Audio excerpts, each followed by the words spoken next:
What's up, YouTube? How's it hanging? Today we got a UU battle against Joe, aka the Butterfreek. He asked me for a battle. I said, let's do it. Neither one of us have any proper teams, and he's actually bringing a couple of RUs in Nidoqueen and Hitmonlee, but that's not too big of a deal. It turned out to be a pretty fun game nonetheless. I'm going to be leading off with my Spexpert. He's going to be leading off with a Magic Mike, and neither one of us is really threatened at this point.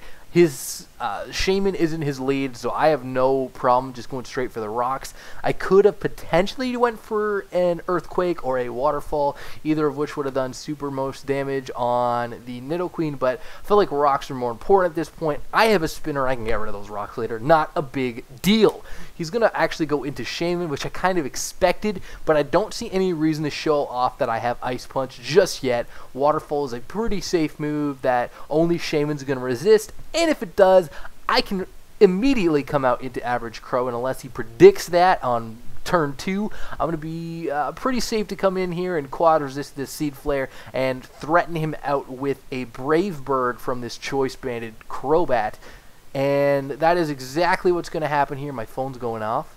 And he's going to go back out into his Nidoqueen, who is not going to appreciate a Brave Bird to the face. I don't think there's anything on his team that really would.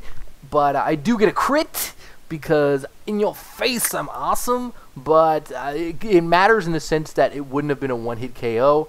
But it might not have mattered in the long run because I would have obviously outsped. If I got max damage twice, it would have still been a kill. He ran the calc. It was like 46 to 51% damage.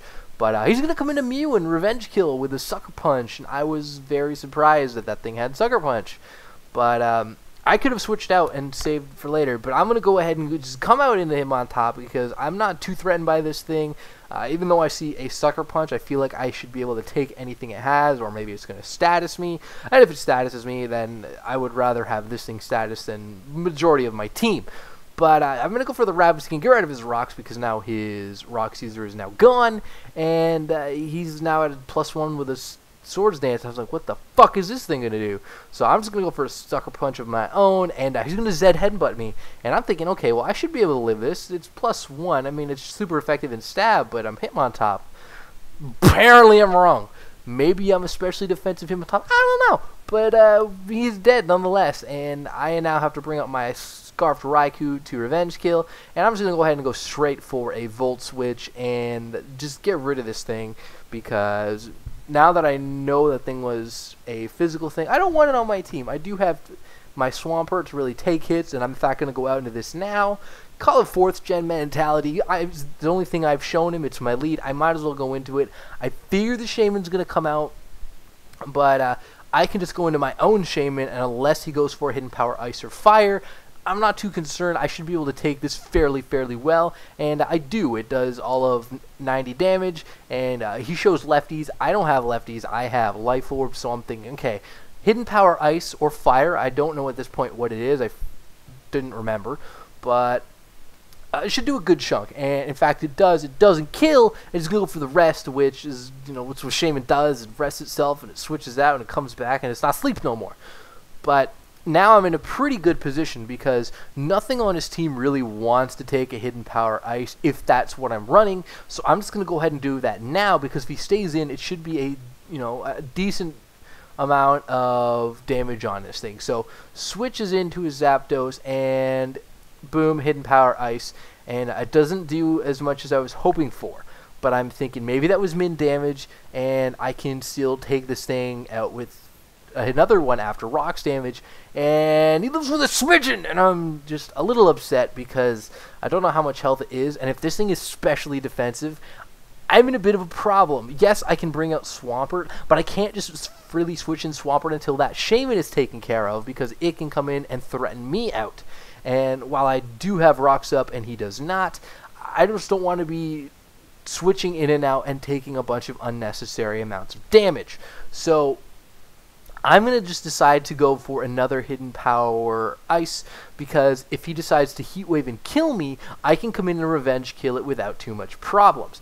Now that he's full health, I'm thinking, okay, he might predict me to go for a Hidden Power Ice, Regardless, I'm going to go straight for the rest of my own because I'm going to get all my health back. And he can't one-shot me, which means I should be able to either bait him into using another roost, or he's going to go for that heat wave and I'm going to survive, which is certainly the case. And so I'm going to be getting out of there because I can't take another one, and there's no reason for me to stay in. And I'm just going to go right into my Spexpert, and he's going to actually withdraw on his own, which was really interesting. And he's going to go into his Heracross, which is my favorite Pokemon, and I was like, oh, I don't know what this is. Please don't be banded and don't kill me. I do have some defense investment, which might be the only reason I survive if this thing is banded, but he doesn't kill me, so I'm going to be able to take him out with a waterfall because stab, and he's now -1 defense. So Heracross is now out of there, and that is a huge threat to my team gone, because if it does that much to my Swampert, it could basically sweep my team. I was going to bring out his Hitmonlee Sin, and I'm a little concerned with this thing. Obviously, I'm not going to be able to take any move it has, but I'm going to see if I can scout what kind of item it is. If it's Life Orb, I should certainly not have a problem with it. If it's Scarf, it could be an issue. He decides to go for close combat as opposed to a high jump kick, so I'm really not sure what set he's running. I'm going to play it safe going to Raikou because it's Scarfed. I should be able to outspeed, and I'm thinking that I should be able to do a good chunk of damage to this thing. He shows he's got Endure, and I'm just, oh shit, he's running a Pinch Berry, and if it activates, I'm probably boned. Because if he gets faster than my Raikou, he can basically just sweep me.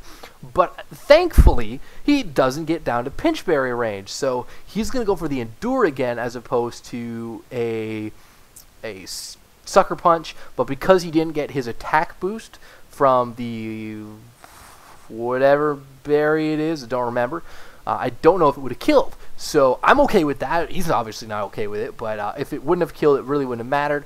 I'm going to go for the rest. I'm not sure if I'm faster at this point. I'm hoping I'm faster, or I'll win a speed tie based off EVs. He shows lefties, so I'm thinking he might be of a bulkier set. I'm more an offensive one, and I'm actually not going to take that Hidden Power Ice nearly as well as I should.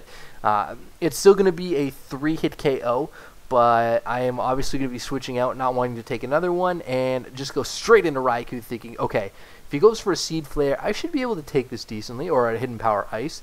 So he's going to go for Seed Flare, boom, smacks me right in the face, and I don't take it well at all, which I'm really, really scared right now. If my Raikou dies and I can't revenge kill the Shaman, I'm screwed. If this Shaman is got speed investment and I have to win a speed tie, I know I can't kill from that range, but he could kill me. Which means if he's speed investment, I can't come in with my Nidoking, revenge kill, and stay in this match. In fact, if I kill this thing, it's going to be game over because I'll outspeed him no matter what. So I'm basically going for broke and set up Emperador and go for the Ice Beam, and I am faster. So Life Orb, Sheer Force, Ice Beam is going to take out that Shaman. Get out of here! And that is basically going to be a good game. I go for Thunderbolt because I figured it would kill from that range, and he in fact has Lightning Rod, which it's illegal, you fucking douche. Just kidding, Joe, I love you. But that's actually going to mean that it's going to be a lot closer than necessarily needed to be. But an Ice Beam is going to put it down to a range where Shaman can just come in and kill it and make it GG. So, good game, Joe, aka the Butterfreek. And if you guys enjoyed this, please hit that like button. Maybe tell your friends, hit the subscribe. I don't know. Show some support. I appreciate it. And leave some comments below. If you want to battle me, I streamed the other day, but we'll figure out how we can do some battles in the very near future. And that is all for me today. My name is HighInFiber, and I will see you next time. Peace.